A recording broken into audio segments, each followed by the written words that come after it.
All right, so welcome. It is October 15th. We are 2.5 weeks out from the beginning of winter registration, and we have a lot going on, probably more than ever in terms of preparing for winter registration. So I'll talk about that a little bit as we get going. But first, I want to get some updates. So let's start with you, Dr. Lindquist, and I will turn the floor to you.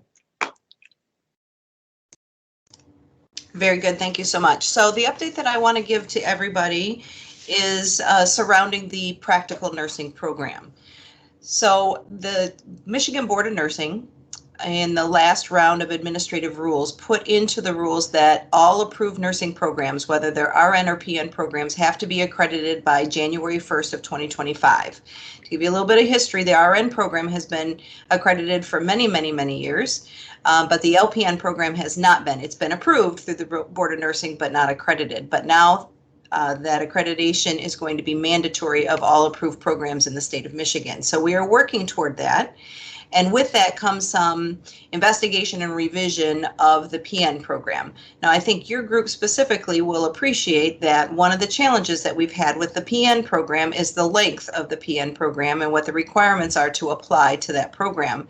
And essentially, Dr. Behrens, if you give me an opportunity to share a screen, can I do that? You may.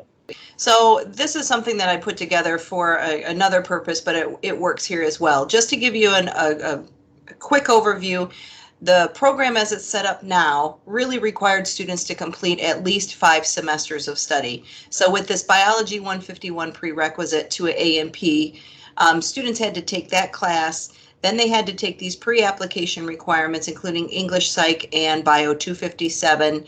Then they applied to the program, and then they had 3 semesters of PN study. What we've been able to do, effective this week, and the change won't go into effect for a little bit, but we have gotten support from the science group that they're going to allow students to take, accepted PN students to take biology and A&P 1 together.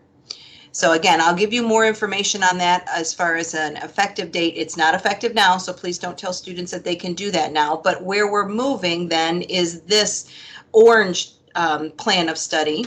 We're going to move the application deadline from October. We're going to move it forward to June. So students are going to apply in June, and requirements will be very similar to the RN program. So they'll have to meet those 092 competencies. We are going to implement an ATITs for PN applicants, but the minimum overall score won't be 60, it'll be 50. So it'll be lower for a PN graduate. Students that are accepted into the program then will have a non-nursing semester in the fall where they take the English and the bios together. And then they can take the 3 semesters of the PN program. So we take our program from a 5-semester down to a 4-semester, which is very much in line with what other standalone PN programs are doing across the state of Michigan. The other change that we anticipate is that we're going to remove general psychology. We're doing all of this to be more in line with accreditation standards and have a smaller or shorter PN program with lesser overall credit hours. Now, when I say we're moving the application deadline from October to June, we're not doing that in 2022. The first June application will be June of 2023. So we still have some time to work on those changes. I did get some input from Steve and Peggy. They were very helpful in helping us kind of figure out a timeline of when we should implement these changes. And I certainly will meet with this group again, or your admission counselors, to bring them up to speed once I get everything approved through the curriculum committee as well as through the Board of Nursing. It might be a challenge getting it through the Board of Nursing. You know, I hear that they're a very difficult group. I say that facetiously because I'm on the Board of Nursing and I'm actually on the Education Committee, so I'll be able to field any questions that we have, and I know what they're looking for. So we should be in pretty good shape. It's just a matter of getting this information to them and getting the proper signatures and approval. Fantastic, and we will of course have you back to continue to give us updates on that, especially as we get closer and then get into the advising process, which will be pretty simple with that. Perfect. Thank you. Great. Okay. All right. Thank you so much, everyone. All right. Thank you. Joe, how about if I turn the floor over to you? Huge congratulations to your team once again. Are you seeing my screen now? Because I still saw Kim's stuff. Yes, we are seeing your screen, so that worked, Joe. All right, so real quick, we won 7 medallion awards, which we are a member institution of the National Council for Marketing and Public Relations for Community Colleges, which represents about 1,500, has 1,500 members and 550 colleges across the U.S. and even into Canada. And we won 7 awards in District 3, which is Ohio, Indiana, Illinois, Wisconsin, Michigan, and Ontario. Although we don't see much from the Canada side of things. But so those awards were, and I'll kind of just scroll down here, gold for our high demand programs digital campaign, which I was trying to call up, but I don't have that handy. Michigan Reconnect Billboard Annual Fund Project Persist brochure, our view book online version, our millage campaign for the information campaign, Foundation Holiday Card, and then the Michigan Reconnect recruitment campaign. And I do have some samples from that, which I'll share now. We did all kinds of things, and we really started doing this in January, and it paid some nice dividends, we think, with enrollment being up 11% and second in the state. So we probably attacked this harder than any other community college. And you can see, you know, some of our social media there. We did Education Matters TV segment, news releases, and drove everyone to the web page. And that was really the crux of it with our WIG, generating more than, approximately 10,000 unique visitors to the website, the web page for Michigan Reconnect. So there's some premium items with the sunscreen that we gave away at the fair, a postcard.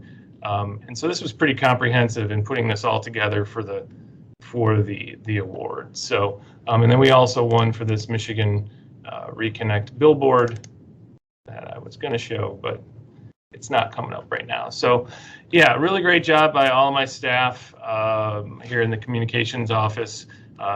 Tom Ryder, Doug Richter, Janelle Boss, Beth Walvogel, and Michelle Gaynor, as well as a couple of our interns that we had over the summer that really helped us out. So huge congratulations to all of those guys. Great work, team. That was absolutely fantastic. And it's nice to be recognized by your peers, right, for the work that you're doing.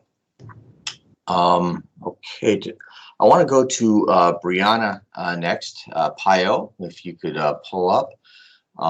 She's just doing some fantastic work. Brianna is on a DTE grant, and we brought her on as a navigator in math.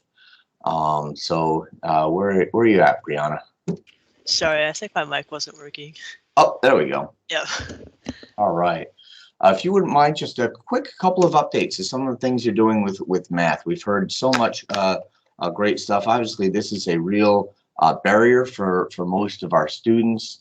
And we talked a little bit the other day about some workshops and things like that. So this is probably a good place to start sharing that so that math faculty know that you'll be interacting as well. And I know Jenny Shylander has been working with you as well. So I'll turn it over to you. Yeah. So right now tutoring is hopping. I have back-to-back deployments almost every day, so that's going very well. Jenny and I right now are hosting study sessions on Wednesdays for Math 092 students.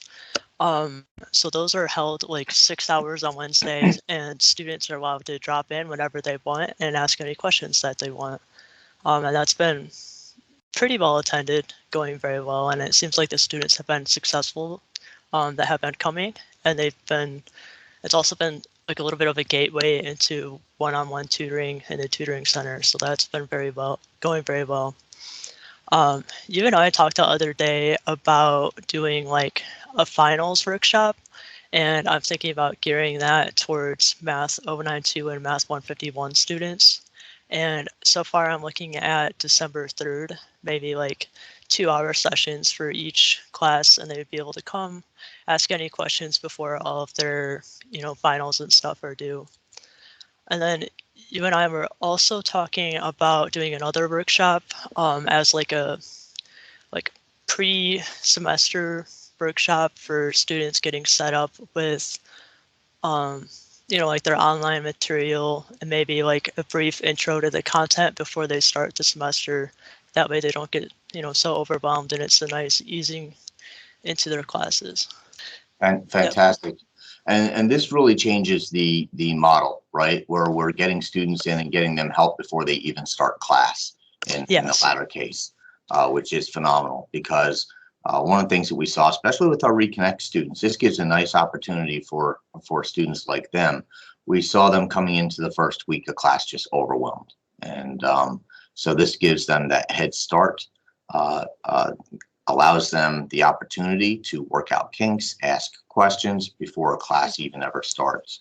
And Dr. Culler, I know we've talked about the number of students that we just lost out on in the first week of class.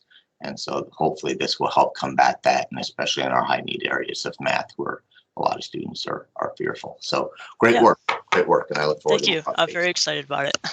Yep. All right, I want to share my screen here now.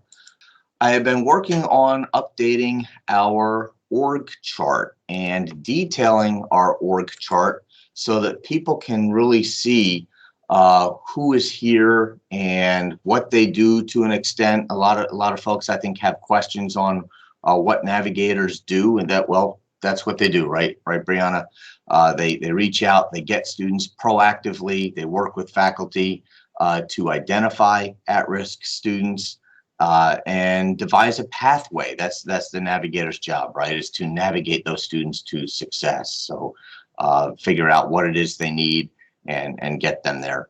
The success coaches are grant-funded positions for the most part, so that everybody knows. And we have many success coaches, but success coaches are a little different. They tend to be assigned a number of students that they are working with to check in with, and I think of them more as your coach in the gym, right? You check in and make sure you're showing up and ask, hey, how is it going, to keep you on track. So a little bit of a difference there. Navigators aren't assigned a number of students. They're open and available to everyone, and their job is to just figure out on a daily basis who needs the help. So a little bit different there. But one of the things we're going to work on is just making sure that this is accurate for each of your areas. And we will, some of this is left open to revision as we hire our two director positions right now, our director of enrollment and our director of student success. And I'll give you a quick update on both of those searches. The director of student success will be going into live interviews. So we're in the final stage of that in the next weeks. So hopefully we'll have a first director of student success on board quickly, and that will help to really solidify those departments who quite frankly, these departments have just been doing fabulous work this semester, and that's one of the reasons I wanted to highlight what Brianna is doing. And we have the job posted for director of enrollment. The team is being formatted. It is not quite done yet, but it will be by the end of today, I hope. And so I'll be talking to a few more folks about that as well. And the search first review of applications will be on the 25th. So we're working very expeditiously, as expeditiously as we can, to get that job filled. So that's our update. I'm going to take it off recording, and we will continue talking for a few minutes and then break out. So let me stop our recording.